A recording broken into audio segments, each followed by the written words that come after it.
Carta do apóstolo Paulo aos Coríntios, segunda carta de Paulo aos Coríntios, capítulo 1, nós leremos do verso 1 ao verso 10. Segunda carta de Paulo aos Coríntios, do verso 1 ao verso 10. Sentado conforme os irmãos estão. Essa carta de 2 Coríntios tem por tema a defesa do apostolado de Paulo. Paulo é acusado por um grupo muito grande em Corinto de ser um falso apóstolo, porque ele não andou com Jesus. Ele mesmo se chama de abortivo, de apóstolo tardio, mas o Senhor se revelou para ele no caminho de Damasco. Então, uma grande parcela da segunda carta de Paulo aos Coríntios é a defesa do seu apostolado, e uma das marcas do apostolado de Paulo, um dos argumentos é o seu sofrimento pela causa de Jesus Cristo, e ele enumera alguns desses sofrimentos. Segundo aos Coríntios, capítulo 1, do verso 1 ao verso 10, diz assim a palavra de Deus: Paulo, apóstolo de Cristo Jesus, pela vontade de Deus, e o irmão Timóteo, a igreja de Deus que está em Coríntios, e a todos os santos em toda a Acaia, graça a vós outros, da parte de Deus, nosso Pai, e de nosso Senhor Jesus Cristo. Bendito seja o Deus e Pai de nosso Senhor Jesus Cristo, o Pai de misericórdias e Deus de toda a consolação. É Ele que nos conforta em toda a nossa tribulação, para podermos consolar os que estiverem em qualquer angústia, com a consolação com que nós mesmos somos contemplados por Deus. Porque assim como os sofrimentos de Cristo se manifestam em grande medida a nosso favor, assim também a nossa consolação transborda por meio de Cristo. Mas, se somos atribulados, é para vosso conforto e salvação. Se somos confortados, é também para o vosso conforto, o qual se torna eficaz, suportando vós com paciência os mesmos sofrimentos que nós também padecemos. A nossa esperança a respeito de vós é estar firmes, sabendo que, como sois participantes dos sofrimentos, assim o sereis da consolação, porque não queremos, irmãos, que ignoreis a natureza da tribulação que nos sobreveio na Ásia, porquanto foi acima de nossas forças, a ponto de desesperarmos até da própria vida. Que o Senhor aplique a porção santa e bendita da sua palavra em nossos corações, amém? Eu quero pensar esse texto sobre o tema enfrentando a tristeza. Nós vivemos em dias que tentam, de todas as formas, negar a tristeza em nossa vida. Não há espaço na nossa cultura para o luto, para o sofrimento. O indivíduo perde a mãe pela manhã, tem alguém à noite dizendo: não fique triste assim não.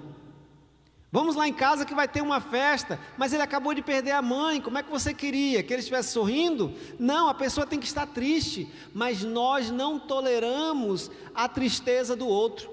Isso é fruto do hedonismo, de uma filosofia que cultua o prazer. A nossa sociedade é altamente hedônica, idolatra o prazer como um fim existencial de todas as coisas, por isso que nós não toleramos tudo aquilo que nos traz dor, sofrimento, tristeza, e nós gradativamente vamos varrendo da nossa vida qualquer situação que nos traga desconforto, seja o sofrimento, seja o casamento, seja os filhos. Tem gente que diz que não quer ter filho porque não quer ter trabalho. Se você realmente não quer ter trabalho, você está certo, não tenha filhos, porque filhos dão trabalho. Ser casado dá trabalho. Ter alguém ao seu lado é compartilhar a vida, na alegria e na tristeza, na saúde e na doença. Porque tem muita gente aí que quando o cônjuge adoece, dá linha na pipa, cai fora, porque nós estamos negando na nossa vida o espaço para a tristeza. Sabe aquela frase bonita que aparece na parede daquela grande igreja? Pare de sofrer. Ela é bonita na parede, mas ela não tem nenhum fundamento bíblico, porque a Bíblia nos alerta que nós enfrentaremos dias difíceis, dias de angústia, dias de lágrimas. Nós caminharemos pelo vale da sombra da morte. Não podemos negar isso, porque quando você nega esse espaço na sua vida, você vai se frustrar, você vai se decepcionar. O fato de você servir a Deus não torna você imune a nenhuma contingência da vida. O problema é que, de um tempo para cá, nós temos vivenciado no meio evangélico um fenômeno que o pastor Caio Fábio chama de triunfalismo ufanista. É só vitória, só vitória, só vitória, só vitória, mas a vida não é assim. Há coisas que nos abatem, há coisas que nos trarão tristeza, dor, angústia, e a Bíblia nos ensina. Jesus deixou claro em João 16:33: no mundo tereis aflições, mas tende bom ânimo, eu venci o mundo. Jesus está alertando aos seus discípulos que enfrentaríamos aflições. Paulo escrevendo, narrando aos cristãos, Atos 14:22, Paulo diz que por muitas tribulações nos importa entrar no reino dos céus. Então pare com esta ideia de achar que pelo fato de você ser crente em Jesus, sua vida se tornou imune a qualquer dor e sofrimento. Por isso a nossa primeira atitude que precisamos ter diante da realidade da vida é assumir os dias tristes. Todos nós, mais cedo ou mais tarde, receberemos uma notícia ruim.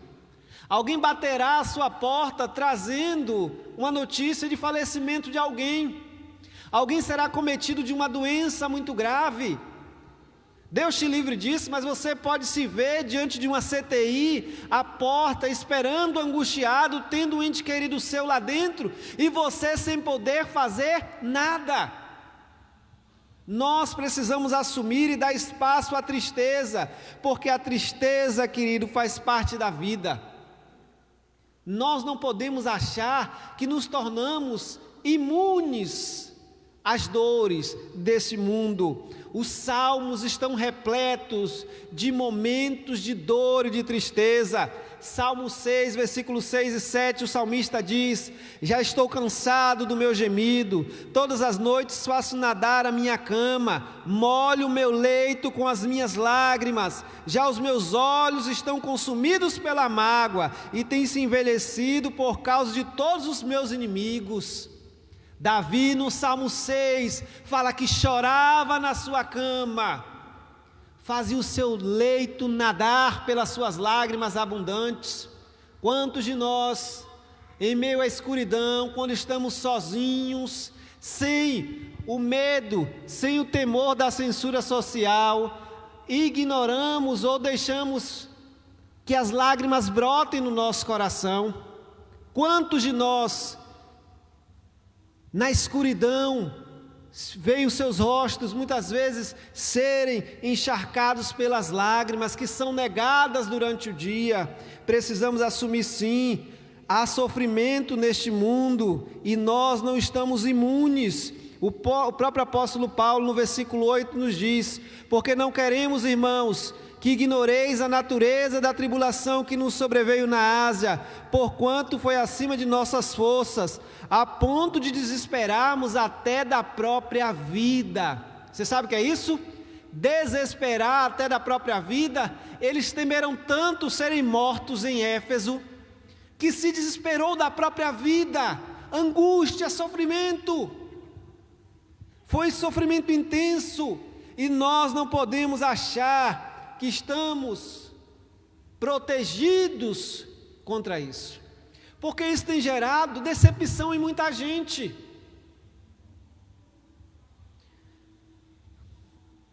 Um irmão, cujo filho estava enfermo, recebeu uma profecia de que o filho seria curado. Você é um servo de Jesus, seu filho vai ser curado. E ele disse: eu creio no meu coração que meu filho já está curado em nome de Jesus.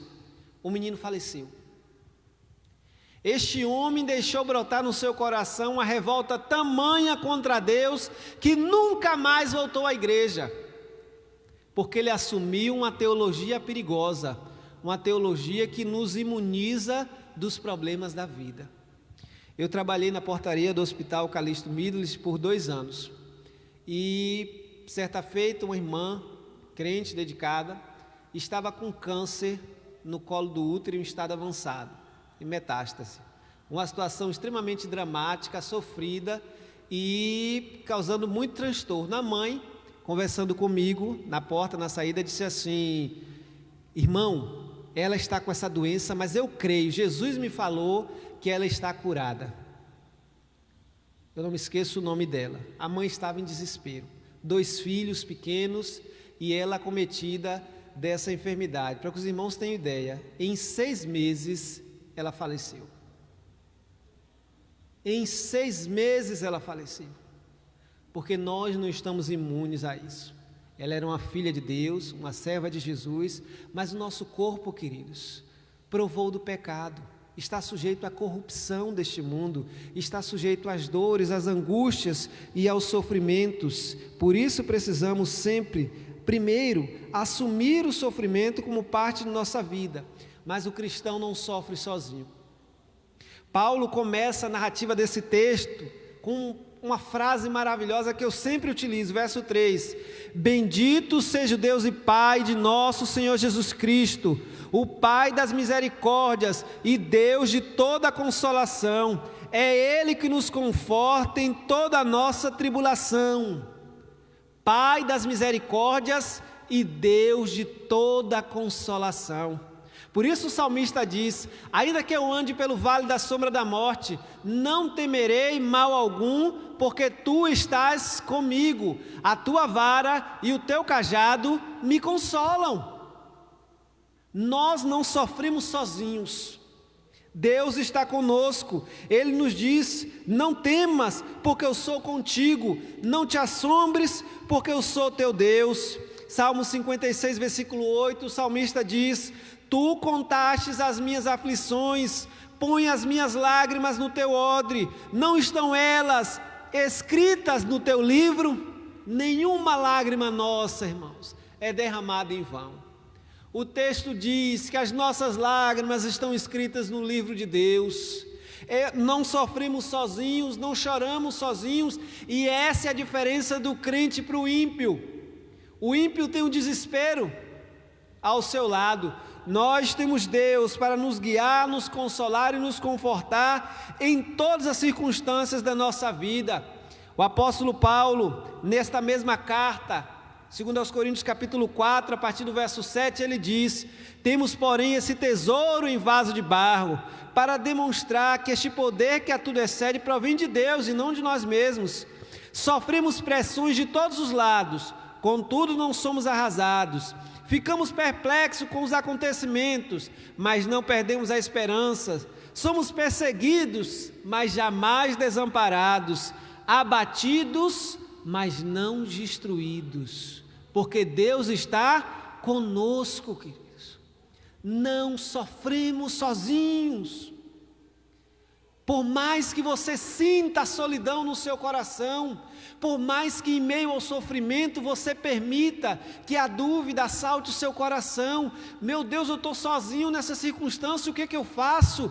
Você nunca está sozinho. Deus moverá céus e terra para consolar o seu coração. Deus trará homens, mulheres para próximo de você, para te ajudar, para te consolar, para te fortalecer. Há uma famosa narrativa chamada Pegadas na Areia, um texto cristão bastante conhecido e que muitos irmãos têm em casa. Aquele texto que narra que o indivíduo caminhava com Jesus na praia num sonho, e em determinado momento ele olha para trás e só vê 2 pegadas. Ele então reclama de: Senhor, nos momentos mais difíceis da minha vida, nos momentos de angústia, o Senhor me abandonou? O Senhor então responde para ele: não, meu filho, não te abandonei, pelo contrário, nos momentos de aperto, de dificuldade, eu te carregava no colo. Aquelas pegadas que você viu não são suas, são minhas. Esse famoso texto, queridos, é de uma moça chamada Margaret Power. Ela compôs esse texto em 1964. Começou a namorar com um rapaz, o rapaz era descrente e havia acabado um tratamento contra o vício de drogas. Os pais não queriam casamento e ela então estava pensando em desistir. O rapaz foi então e fez esse propósito com ela: vamos orar, se for a vontade de Deus, Deus permanecerá conosco nas circunstâncias, nas dificuldades. Ele se converteu e ela escreveu esse texto nessa noite de tristeza, porque ela queria romper com ele, mas ao mesmo tempo gostava dele. e ela escreveu esse texto. No dia seguinte, continuou no propósito de oração. Os dois casaram, viveram felizes para sempre. Muito tempo depois de casado, ele sofreu um acidente, foi parar no CTI. No CTI internado, chega uma enfermeira com esse texto para ler para ele, para consolá-lo. Ele diz: pode parar que eu conheço toda essa história. Eu sei que Deus está comigo nesse momento de dor e de tristeza, porque a autora desse texto é minha esposa, e Deus tem honrado sua promessa durante todos esses anos. Nós não sofremos só. Este é o consolo que temos em nosso coração. Enfrentaremos dias, irmãos, difíceis. Não se iluda não. Todos nós aqui já enfrentamos um dia angustiante. Me lembro, por exemplo, um dia que meu pai faleceu.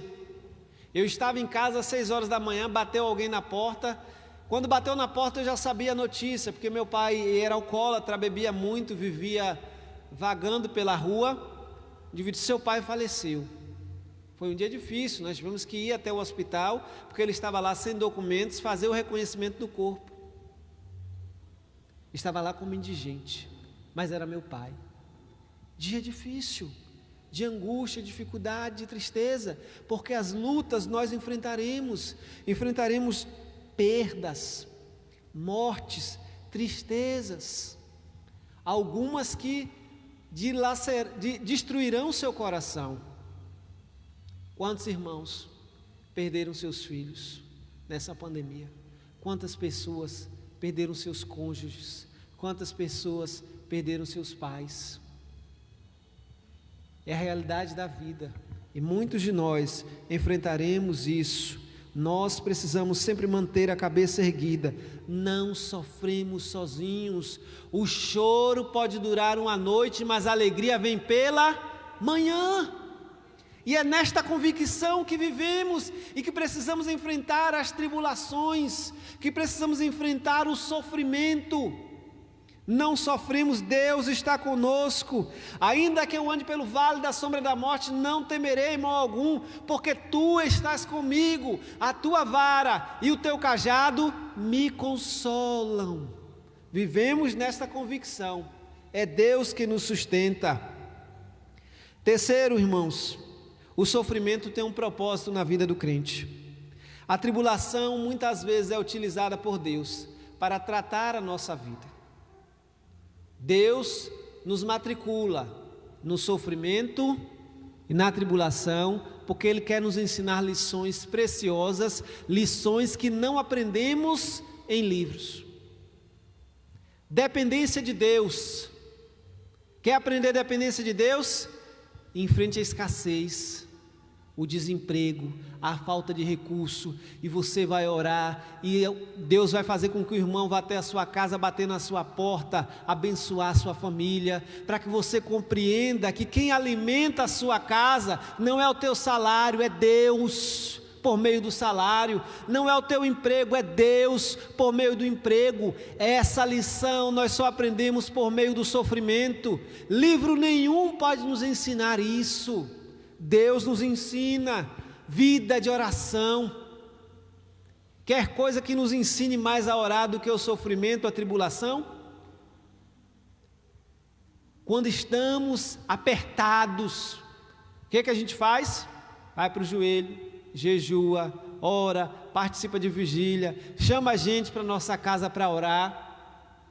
Precisa ser assim só no sofrimento? Não, mas às vezes a gente só aprende o que é oração nesses momentos. O sofrimento na vida do crente tem sempre um propósito.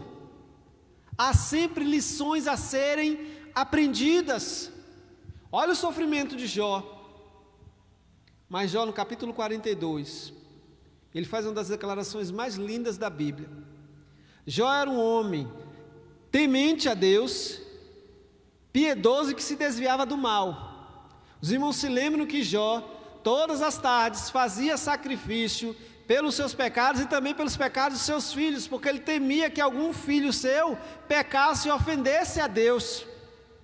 Mas este homem, depois de todo aquele sofrimento, no capítulo 42, ele vai dizer: Senhor, eu te conhecia de ouvir falar, mas agora os meus olhos te veem. Intimidade, profundidade de relacionamento. O que está faltando em muitos de nós, porque há muitos de nós que têm um relacionamento superficial com Deus, um relacionamento frio, epidérmico, falta profundidade, falta intimidade, e o sofrimento produz isso. Em Romanos 5, a partir do versículo 3, o apóstolo Paulo nos diz: mas não somente isso, como também nos gloriamos nas tribulações, porque aprendemos que a tribulação produz a perseverança produz um caráter aprovado, e o caráter aprovado produz confiança. As tribulações produzem perseverança. Há sempre um propósito no nosso sofrimento. Não sofremos à toa. Nós precisamos entender que o nosso consolo, que o nosso conforto vem de Deus. Ainda nessa carta do apóstolo Paulo, 2 Coríntios capítulo 7, ele nos mostra esse consolo de Deus. Em todas as suas dificuldades, em todo o seu sofrimento, ele nos fala, 2 Coríntios capítulo 7, versículo 5, porque chegando nós à Macedônia, nenhum alívio tivemos, pelo contrário, em tudo fomos atribulados, lutas por fora, temores por dentro, porém Deus, que conforta os abatidos, nos consolou com a chegada de Tito. Temores, lutas por fora, temores por dentro, mas Deus, que consola os abatidos, enviou a Tito para estar junto deles. Deus que consola os abatidos, irmãos. Deus moverá os corações, colocará no seu caminho pessoas para abençoar você. Precisamos aprender que mar calmo não forma bom marinheiro. É no mar revolto que os grandes marinheiros são feitos, é assim na vida também. O sofrimento produz em nós graça, perseverança. Lembra do espinho na carne do apóstolo Paulo? 3 vezes ele ora a Deus, pedindo que o Senhor repreendesse, mas o Senhor disse a Paulo: Paulo, a minha graça te basta, porque o meu poder se aperfeiçoa na fraqueza, na dependência. É que vemos que a graça de Deus é suficiente, porque Ele em si nos basta, porque nos dará todas as coisas. O sofrimento, queridos, também deve ser percebido sobre a perspectiva da eternidade. Nós precisamos sempre lembrar que a nossa leve e momentânea tribulação não hão de se comparar com os tesouros com que Deus reservou para nós, com a glória que em nós há de ser revelada. A nossa leve e momentânea tribulação não pode ser comparada com o que está a nossa perspectiva, porque na perspectiva da na eternidade, nossa existência nesse mundo é curta, é pequena, é breve. Por isso, quando estamos enfrentando dores, sofrimentos, tristeza, precisamos lembrar que não há mal que dure para sempre. Nós somos servos de Deus, aguardamos novos céus e nova terra, nos quais habita a justiça. Ali não haverá fome, não haverá tristeza, não haverá dor, porque Deus limpará dos nossos olhos toda lágrima, irmãos. É nessa perspectiva que precisamos encarar os dias maus, os dias tristes, os dias de sofrimento.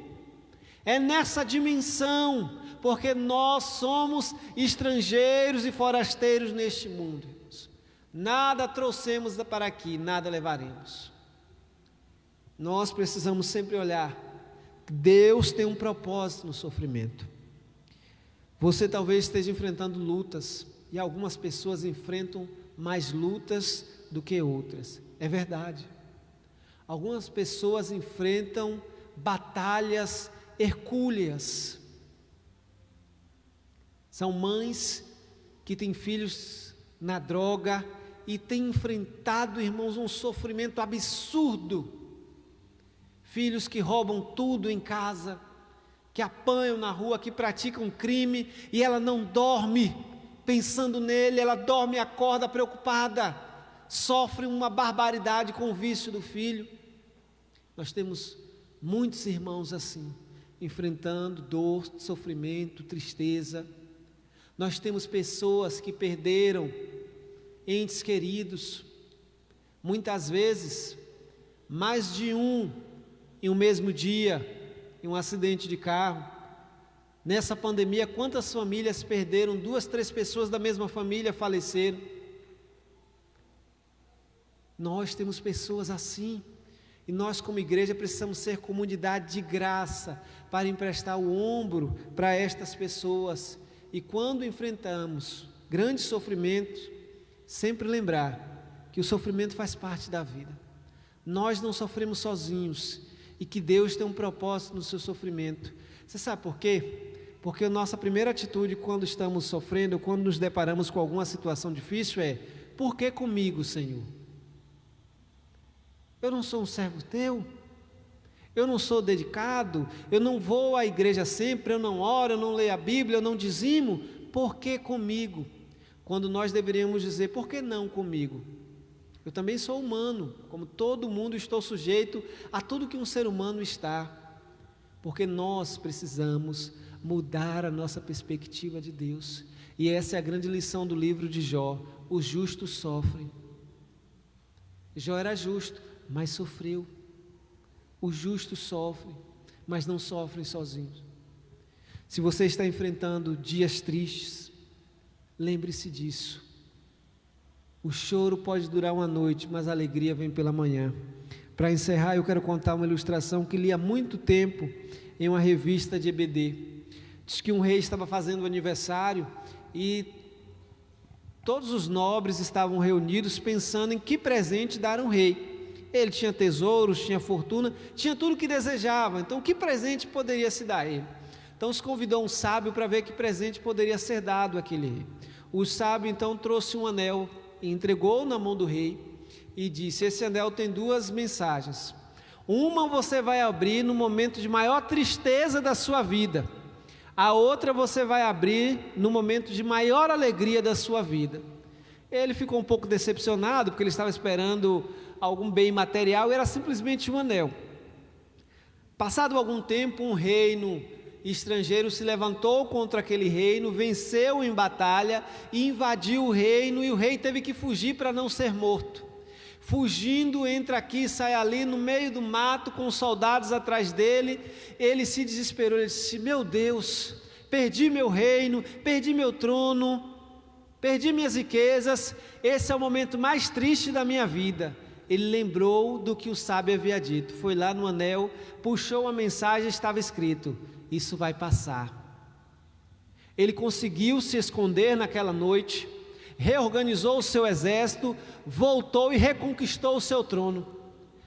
No dia seguinte, a reconquista do seu trono, ele deu uma festa enorme, um banquete com tudo de bom. Pediram para que ele fizesse um discurso, ele disse: meus patrícios, meus concidadãos, esse é o dia mais feliz da minha vida. Lembrou da segunda mensagem que o sábio havia dito para ele. Ele foi lá, pegou o anel, abriu, estava escrito: isso também vai passar. Porque a vida, a existência neste mundo é feita de dias tristes e de dias alegres. E nós, como cristãos, precisamos assumir o que a Bíblia nos ensina, fugir daqueles discursos que nos fazem imunes, intocáveis ao sofrimento ou à tristeza. Porque em tudo, queridos, estamos atribulados, mas não desamparados. Deus é o Deus de toda consolação. Leia comigo novamente, como último ato dessa mensagem, o que está escrito em 2 Coríntios capítulo 1, versículo 3. Nós vamos ler todos. Vamos ficar de pé para a gente ler e logo após nós vamos orar. Está sendo projetado aí, vamos ler na projeção, tá ok? Vamos lá, 1, 2, 3 e... bendito o Pai das e Deus de toda, passe por favor, querido, que nos consola, para que também os que estiverem com a consolação. Amém? Pai de amor, Pai de bondade, nós te louvamos, Senhor, porque o Senhor é o Deus de toda misericórdia e Pai de toda consolação. Senhor, consola os que estão chorando, Pai. A Bíblia nos diz: bem-aventurados os que choram, porque serão consolados, Senhor. E é nessa esperança que estamos vivendo. Consola os teus servos que estão enfrentando batalha, sofrimento, tristeza, tribulação, Pai. Nos ensina que nós não sofremos sozinhos. Abre os nossos ouvidos, a nossa mente, para que possamos aprender as lições que o Senhor quer nos ensinar por meio desses dias difíceis, Pai. Dá aos teus servos firmeza de propósito, Senhor. Consola e conforte os corações, que acima de tudo possamos crer que ao final de tudo o Senhor limpará dos nossos olhos toda lágrima, todo sofrimento será deixado para trás, Pai. Nos ajude a enfrentarmos o vale da sombra da morte. Nos ajude, Senhor, a crer em Ti acima de tudo e de todas as coisas, Pai. Fica conosco, nos dê uma noite de sono na Tua presença e uma semana abençoada. Nós te rogamos todas essas dádivas no santo nome de Jesus. A palavra com quem de direito?